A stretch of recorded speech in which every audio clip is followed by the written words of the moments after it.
Hi folks, welcome back to another edition of Failure at Retirement. Today what I'm going to show you, I'm going to introduce you to old failure hay farms. So first of all, if you haven't figured this out already, old failure, he doesn't follow a traditional path. It's just not in failure's DNA to do things the same way that other folks do things. It's always got to be a little bit outside the box. So what we're looking at here, we have 80 acres here. My son and I are partners on this, and we've been growing ryegrass for hay. We've been farming this ranch about 12 years, 10 years, something like that. Been growing hay here the whole time. We used to grow summer crops here too, sunflowers, corn, whatnot. The last 6 or 7 years, we just been growing some winter hay. Just a little too tough on the irrigating. Price of electricity is awful high. We don't have district water here. So the part where old failure is outside the box, this ryegrass, it's a no-till situation. And yeah, some of this here, right here that we're looking at, it's a little dry. Honestly, it should have been cut a week ago, but it gets cut when the guy gets here. So this being no-till, what I mean by that is we put a fire break around these fields because the landlady requires it. And so what you're looking at right here is fire break. And what you're looking at over here, this ground actually was tilled about 23 months ago. So we grew one crop on the tilled ground, and then this is basically the first no-till crop. This is the first time that we've been able to see, the first year out of 6 or 7 years, that we've been able to see a difference where the fire break was and the no-till. And you can't see it on all of it. It's really kind of spotty. But like right here, you can definitely tell fire break looks better than no-till. But we had an unusually wet winter. And I'm guessing the tilled maybe just drained a little better. But if you look, and you probably can't tell. This other field, outside of the fire break, it hasn't been tilled in 6 or 7 years. And if you look out in the middle on the no-till part, it is just way better than this field that was tilled 23 months ago. So it's fascinating to me.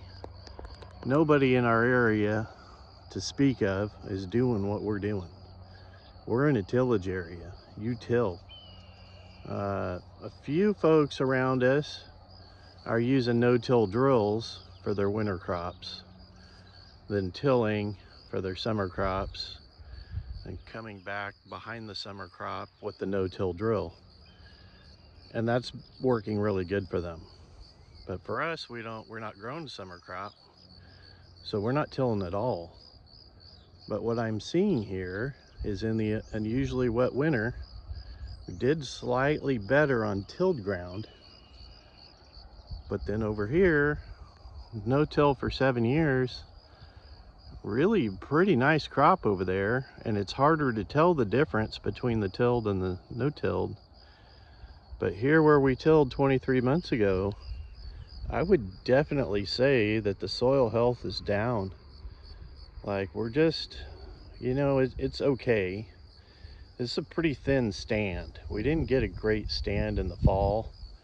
So that's one of the biggest issues it has. And then now it just seems to be drying out faster. Even though over here, no-tilled for much longer, but that soil health, I think, is just way better. tilling this 23 months ago just really hurt the soil health, I believe. Gonna probably take a couple more years to come back. Now, the reason we tilled this particular field 23 months ago, not the other field, was gopher.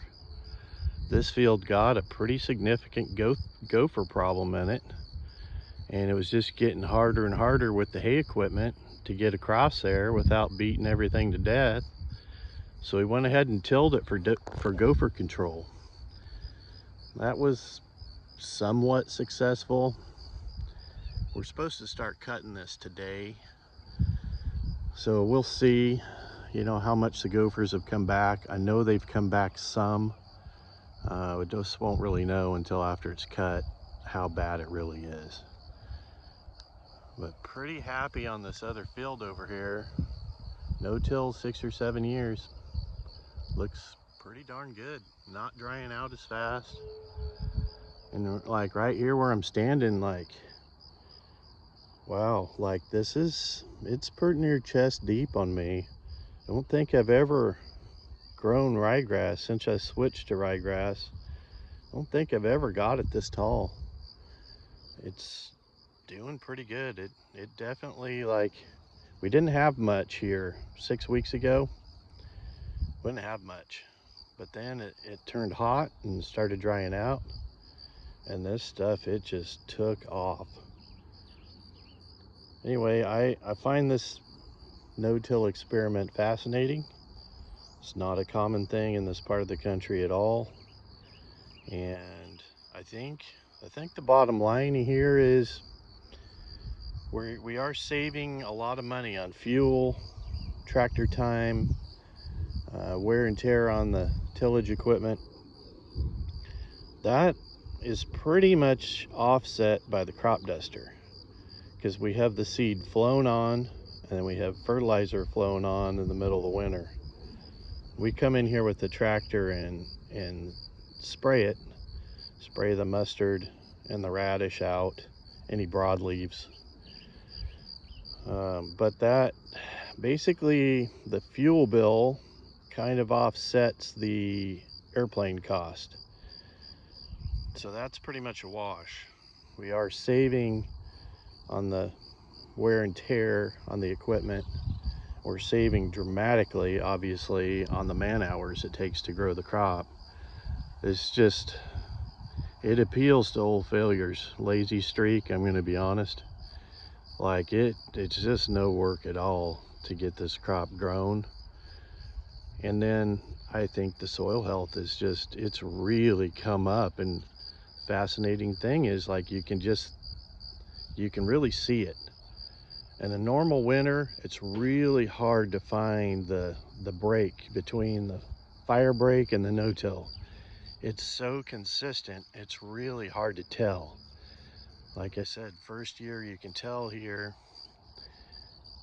but the soil health is just so much better in this other piece with no tillage. Fascinating to old failure.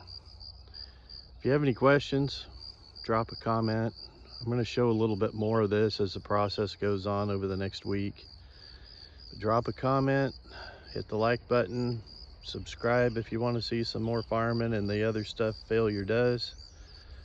Again, this is just kind of a quick window on why a guy is just not truly successful at retirement, still out here farming. Everybody have a good day.